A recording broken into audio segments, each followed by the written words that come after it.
Olá, eu sou Priscila Gibini, estou cursando a primeira fase do curso de Gestão de Seguros pela ENS e esse é um trabalho de extensão acadêmica.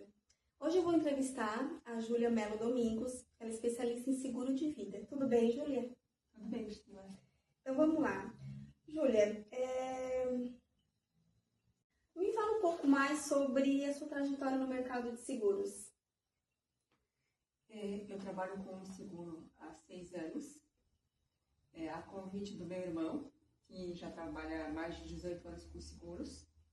Em 2019 ele tinha a intenção de ter a própria corretora, né? Até então ele era angariador de uma outra companhia, de outra corretora. E ele gostaria de ter alguém que fizesse a gestão da corretora e também cuidasse do seguro de vida. Certo. E quais perfis de clientes você mais atende? Então, a gente começou inicialmente atendendo os próprios segurados do Júlio, né, fazendo venda cruzada, oferta, porque ele trabalha mais carteira de automóvel, empresarial. Então, o objetivo era que a gente diversificasse através do seguro de vida. Com o tempo, a gente se consolidou mais nesse mercado e aí hoje a gente atende mais um público de empresários, geralmente pessoas que têm família constituída, casa, né, um quer proteger o outro, ou autônomos que não têm a estabilidade né, no emprego CLT, então contratam coberturas de proteção de renda, de validez. Vamos falar um pouquinho sobre os conceitos básicos sobre o seguro de vida, tá? O que é exatamente o seguro de vida e para que ele serve? O seguro de vida é uma ferramenta de planejamento financeiro. As pessoas têm um pouco de resistência de pensar nisso porque a gente é muito imediatista, né? Verdade. E o seguro de vida é planejamento para longo prazo. Ele pode ser uma proteção para perda de renda, pode ser uma forma de sucessão patrimonial, né? Porque ele não é livre de inventário, é uma forma de deixar estabilidade para a família. Então, nesses casos que a gente atende, né? Quando o empresário é o provedor, na falta dele, a família pode ficar desassistida. Então, são várias, diversas formas o seguro pode ser utilizado. Né? Para cada cliente é feito um estudo, e aí a proposta é diferente para cada necessidade. Então, é personalizado para cada pessoa, para cada situação, no caso. Isso. Certo. Quais são os tipos de seguro de vida mais comuns no Brasil? O tipo de seguro mais comum a gente chama de seguro tradicional, seguro com cobertura de morte, invalidez. Né? Hoje a gente já tem seguros mais complexos que tem cobertura de doenças graves, de áreas de incapacidade temporária. Esse é o seguro tradicional, aquele que tu paga, está assegurado, né? Mas tem outras modalidades que hoje a gente está atuando com mais força também, que são os seguros resgatáveis. Nele, tu pode fazer um aporte único, né, enquanto não houver resgate no valor aportado, tu vai estar segurado. Tu pode pagar de forma mensal, de forma periódica, então paga por 10 anos, não havendo resgate, vai estar segurado de forma vitalícia. Esses são os mais comuns. Uhum. Uma outra dúvida que também surgiu qual é a diferença entre seguro de vida e um plano de previdência privada? Sim, são produtos para objetivos distintos, né? A ideia da previdência privada é formar um montante, uma reserva. Ele é uma modalidade de seguro de vida, mas não necessariamente vai ter uma cobertura de seguro de vida. Pode ser contratado junto, mas geralmente não é. Então, a previdência paga um valor mensal, um valor único, e aquele valor vai ser corrigido mensalmente para acumular um montante.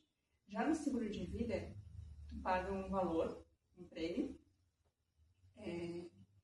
que, havendo um sinistro, né, dentro das coberturas que está contratado, recebe essa indenização. Então, é uma forma de alavancar o patrimônio. A previdência é praticamente o dinheiro corrigido. E no seguro tu compra um capital. Entendi. Uhum. Então, agora, coberturas e planos desse tipo de seguro, né? Quais são as coberturas básicas e adicionais mais comuns? A cobertura básica do seguro é a cobertura de morte, que pode ser natural e acidental ou somente acidental. Não tem... hoje até tem alguns seguros que conseguem contratar sem essa cobertura, mas inicialmente nem havia possibilidade. Essa é a cobertura básica. Depois, as mais comuns de se incluir no seguro é a cobertura de invalidez, seja por acidente, seja por doença. Né? Atualmente, as coberturas que a gente mais indica, além dessas que são básicas, né?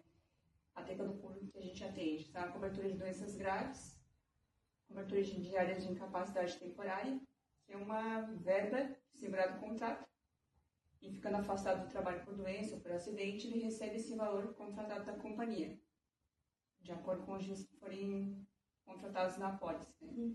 Tem também coberturas de diárias de internação hospitalar. Então, é uma opção bem interessante para quem não tem um seguro de saúde, um plano de saúde. Né? Se houver uma internação, vai receber da seguradora essas diárias, pelo período que ficar internado, de acordo com o que ele contratar na apólice. A assistência funeral também está lá entre as básicas, né? Então, tem companhias que hoje permitem contratar, além da cobertura de funeral para o segurado, para o cônjuge, para o filho, menores, para os pais, sogros, até para o pet, hoje dá para incluir a assistência funeral. Então, com o tempo, o seguro ele vai se adequando às novas realidades, né? Interessante, né? Como tu já havia falado, né, que é possível, então, personalizar conforme as necessidades das pessoas, né? Como é que tu faz esse trabalho de saber o que realmente a pessoa precisa? Através de conversa diretamente com o futuro segurado? Tem algum questionário que vocês aplicam? Como é que funciona? Isso é importante, né? Ter uma conversa com o segurado até para saber o que mais preocupa ele. Porque tem pessoas que se preocupam muito na falta, como é que a família vai ficar. Sim. Tem outras pessoas que se preocupam numa invalidez, né? E se eu ficar sem renda, como é que eu vou me sustentar? Então, a gente sempre faz uma conversa perguntando qual é a maior preocupação, qual é a renda, né, também do segurado, porque como a ideia do seguro é a proteção de renda, então a gente tem que fazer uma proposta adequada à realidade daquele segurado, né? Não faz sentido contratar uma apólice milionária para alguém que ganha o salário base, e também não faz sentido contratar uma apólice, uma cobertura de 100 mil, por exemplo, para quem ganha um salário bem alto. Né? A ideia é que a cobertura do seguro, ela, por algum tempo, ela mantenha a estrutura da família até que ela se readeque. Entendi. Então, Júlia, vamos falar um pouco sobre custos e contratação desse tipo de seguro, né? Como é calculado o valor do seguro de vida e o que influencia no preço? O valor do seguro de vida, ele vai depender das coberturas que se coloca na pólice, né? Da idade do segurado.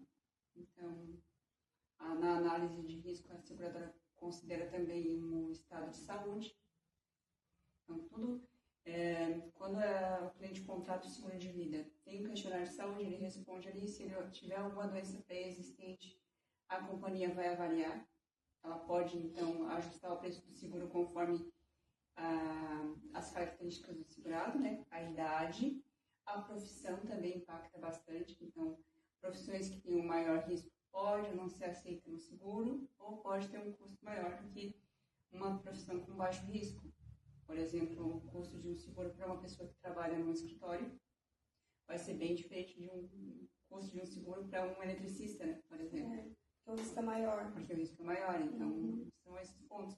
Então, o preço ele oscila muito, né, em função das coberturas. As coberturas que são mais acionadas, como doenças graves, diárias de incapacidade, tem um custo maior. Cobertura básica de morte, ela acaba tendo um custo menor. Então, às vezes, a pessoa quer um seguro mais econômico, né? Pensando em assistência funeral, às vezes contrata só uma cobertura de morte acidental, então fica bem acessível. Tanto que a gente tem propostas de seguro que variam de R$8, né, até infinito, né? Vai depender muito da necessidade de cada cliente, por isso que é importante ter essa conversa, o cliente refletir sobre a realidade financeira dele, né? O que quer proteger e quais as necessidades que ele precisa incluir ali no seguro. Certo. O valor de R$8, seria R$8 mensais, né? Isso. Geralmente o seguro é pago mensalmente. Geralmente é mensalmente. Salvo os de pagamento único, que são os resgatáveis, via de regra é pagamento único. Tem algumas companhias que oferecem desconto para pagamento à vista, em 4 parcelas, mas na prática é pagamento mensal. Certo. Existe carência nesse tipo de seguro e quais são os prazos típicos para isso? Existem carências, geralmente voltadas para as coberturas de doenças, né? E aí vai depender muito de cada companhia. Cada companhia tem as suas regras. Então, oscila. Vou te falar, por exemplo, que na maioria das companhias, para as coberturas referentes a doenças, invalidez por doença, 90 dias de carência. Já a cobertura de doenças graves, 180 dias de carência. Mas pode ser que num evento ou outro alguma companhia isente carências, né, altere, mas na maioria dos casos são essas carências. Certo. E há exigências de exames médicos para contratar? Depende do valor da cobertura, né, e das coberturas que se contrata. Geralmente, apólices de valores mais altos, acima de 300 mil, meio milhão, dependendo das coberturas, da idade do proponente, que é a pessoa que quer fazer o seguro, pode sim ser solicitado exames médicos. Entendi. Agora, o uso na prática em casos reais também, né? Por exemplo, pode compartilhar algum caso em que o seguro de vida realmente foi essencial? Sim, a gente já teve alguns casos aqui na corretora e que foi bem importante para o segurado, né, ver na prática que o seguro sim funciona, né, dentro do planejamento financeiro fez toda a diferença.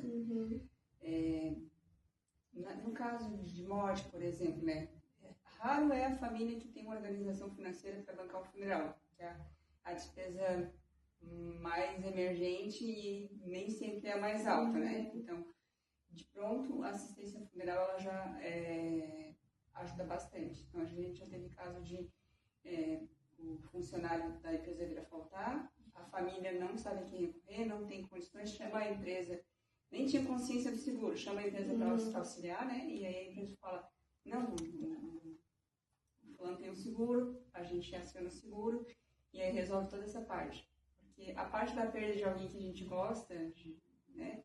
Porque na empresa não tem nada que recomponha. Mas além da perda, né, de alguém que se gosta, ter que organizar a parte financeira nesse momento é muito difícil. Então, a assistência funeral é bem importante. Depois, na situação que a gente teve uma indenização, não era uma indenização alta, porque era para um seguro empresarial, mas foi necessário fazer um inventário. Então, esse valor foi muito importante, porque aí o falecido não tinha um carro, tinha casa, e aquela indenização ali ajudou em todo esse desembaraço, que é algo que não tinha reserva financeira. Outra situação que a gente teve de um segurado nosso que tinha contratado cobertura de diários por incapacidade temporária, ele precisou fazer uma cirurgia no joelho, que ele não tinha previsto, e por mais organizado financeiramente que ele fosse, ele tinha também plano de saúde, ele não pôde trabalhar por 90 dias. Então, aquela receita que ele tinha contratado no seguro ajudou muito a organização financeira. Ele passou por essa fase, pôde se concentrar em realmente cuidar do joelho dele para se recuperar bem, porque a parte financeira já estava organizada. Com certeza ajuda muito. Quais são os principais erros que as pessoas cometem ao contratar um seguro de vida? O principal erro é não observar o que realmente se tem contratado na pólice. Muitas pessoas, quando eu oferto um seguro de vida, falam, eu já tenho lá pela empresa. Tá, mas o que aquela tua pólice lá pela empresa, ela garante? Não sei. Então, as pessoas não querem falar sobre muita organização, sobre o seguro de vida, um pouco de, como é que fala? Preconceito, né? Acho que é uma coisa meio mística, mas nada deve ser organização financeira pura, é tu planejar teu futuro seguro com tranquilidade. E aí não olhar para o que realmente precisa, né? Na falta. Muitas pessoas não sabem fazer essa conta e a gente ajuda a fazer essa conta. Qual é o teu custo médio mensal na tua falta? Né? Quanto que a família vai ficar com um orçamento defasado? Né? Por quanto tempo vai precisar dessa ajuda financeira para se restabelecer? A gente vai perguntando para conseguir determinar, ajudar, porque na verdade quem determina o valor de seguro é o proponente aqui, que é contratar. Mas a gente faz esse serviço de ir clareando o que realmente precisa avaliar, né? Se tem filhos, quanto que gastaria para a educação dos filhos? Se tem patrimônio, quanto gastaria para o inventário? O orçamento da família? Interessante, né? Uma dúvida até que surgiu aqui realmente sobre isso, né? O seguro de vida, ele entra em inventário? Não, ele não entra em inventário. Então, ele é uma ótima ferramenta para sucessão patrimonial, porque muitas pessoas têm um patrimônio alto e acreditam que por isso não tem necessidade de seguro de vida. Só que o patrimônio alto, ele tem um alto custo de inventário, né? Então, mesmo para quem tem muito patrimônio, é importante que faça um seguro, ao menos para bancar essa parte de inventário, que pode chegar em torno de 20% do valor do patrimônio. Bem alto, né? E com relação ao recebimento do benefício, né? O beneficiário, ele vai receber a cobertura ali, né? Ele isento, ele tem que pagar algum imposto em cima disso? Não, a indenização é isenta de imposto de renda. Então, ele ganharia 100% do que foi contratado ali na pólice, certo? Né? E o que você orientaria, então, para quem está pensando hoje em querer fazer um seguro de vida? Você falou que ele tem a ver muito com planejamento familiar e financeiro, né? Então, o que você orientaria hoje as pessoas que têm pouco conhecimento disso, né? Incentivá-las a realmente fazer um seguro de vida? A primeira orientação passa pelo planejamento financeiro. Não precisa ser alguma coisa muito complexa. É pensar, tenho dívidas a longo prazo? Quanto é que eu precisaria para quitar essas dívidas? Né? Tenho filhos, me preocupo com a educação dos meus filhos, quero deixar isso organizado? Quanto que custaria? Contribuo com o orçamento da casa? Em que percentual? Né? Quanto que precisaria? Essas coisas.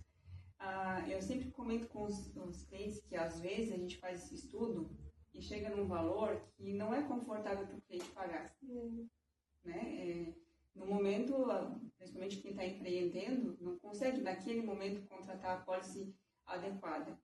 E eu sempre comento que é melhor menos coberto do que descoberto. Se tu não pode contratar uma cobertura de 100 mil, a gente fala o valor assim redondo que é fácil de fazer conta, contrata 50 agora. Futuramente tu pode contratar uma segunda pólice complementar em outro momento, mas é preferível que tu tenha menos do que tu não tenha nada, né? Até estendendo uma pergunta, se a pessoa contratou 50 mil e daqui a algum tempo ela quer aumentar o capital, é possível fazer esse aumento de cobertura ou não? É possível. Também vai depender da companhia. Tem companhias que tu consegue fazer uma alteração na pólice, vai passar por nova avaliação de saúde. Cada vez que tu contrata o seguro, passa por avaliação de saúde. Então, pode ser que não consiga contratar em função da avaliação de saúde, mas sim é possível em algumas companhias alterar ou contratar a pólice complementar. Entendi. Para finalizar, Júlia, né, tem duas perguntas aqui também bem interessantes. Onde que as pessoas podem encontrar, tirar dúvidas, né, a respeito desse seguro? Tu indicaria alguma coisa de internet ou tu acha que realmente procurar um corretor é o mais sábio? Eu indico que procure o corretor, porque na internet tem muita informação solta, né, genérica. Tem muita orientação que é importante, então, ok, né, dá para ter uma base de como é que funciona. Só que o que pode estudar, por exemplo, cobertura de uma companhia e quando tu contratar de outra, e aí tu tem uma expectativa que não vai ser atingida. Quando tu vai conversar com o corretor, ele vai te dar essa orientação, te ajudar a montar ali uma proposta adequada com as coberturas necessárias, os valores ideais, esclarecer o que cobre e o que não cobre, porque o seguro ele não cobre todo e qualquer evento. Ele tem diversas coberturas e cada cobertura tem as suas exclusões.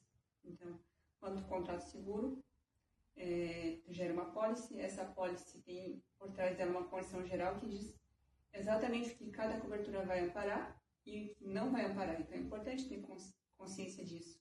Interessante, né? E a última pergunta, há alguma novidade no mercado de seguros de vida que vale a pena você destacar para a gente? Como eu relatei anteriormente, algumas coberturas do seguro de vida, elas são novas no mercado aqui no Brasil, né? A gente se espelha muito no mercado externo, onde o seguro de vida já é mais consolidado, então funciona lá nos Estados Unidos, daqui a pouco está chegando aqui no Brasil. A cobertura, por exemplo, de diária de internação hospitalar é uma cobertura recente das apólices, né? Acho que há uns 2 anos atrás não tinha essa cobertura disponível para contratar. E ela é uma excelente ferramenta para quem não tem um seguro de saúde, né? A assistência funeral para pet também é uma novidade. Bem interessante. Um seguro de vida que não tinha.